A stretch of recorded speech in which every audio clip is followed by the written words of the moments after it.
چاقا اگر چاقا آیه دو خودش اکو همه مالا کودا براورده مکو یا کمتر برای مکو استراحت کنه مکو ها باید کمتر استراحت کنه کن انا بچه نگاه مرتی طرف آمدگی؟ من آمدگی نباشه انا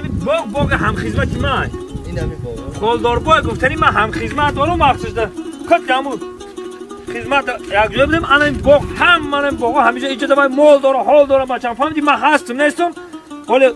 هم خدمتم خود شناسد نکنم فهمیدی؟ مایل رفت آمد کدام میگه ما هستیم نیستیم نبینیمش رو کچه خالدار باغ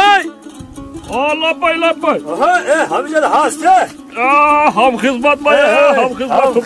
هم خدمت السلام علیکم هم یارق باید هم یارق پیر نشیدی آخه پیر نشیدی سازی تیجی خدا با شکر خدا نغزی کارو خوبه همه سلامتی ها خوبه آخه اهل باید همه ترابط اینجا دیگه ساز انا این ویرو بچه ما بچه تای ها این همه رو آوردم از شناست کنه گفت من همینجا هم خدمتی من همه در اختیار هم خدمتی من همینجا بسیار کار خوب کده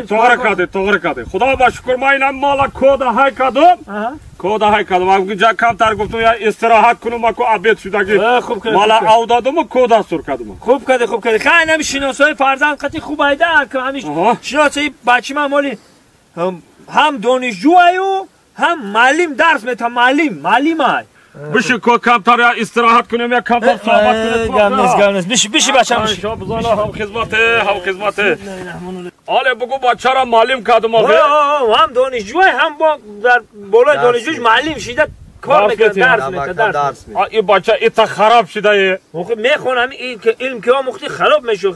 میخونه آخه تا معلم کدن یک 15-20 تا مالا گرفته کهده نمیتیشد سرتی که همیشه مال پادوانی کده بگرد آخه هم خدمت آخه خودش 15-20 شاگرد داره چه داره؟ شاگرد داره؟ اگر هم خدمت جان این دیگه فربه نمیشوه چی ده فربه نمیشیده؟ آخه 15-20 تا شاگرد آخه جوشانده خوردن نشوه آخه چند؟ همه امکی درست میگه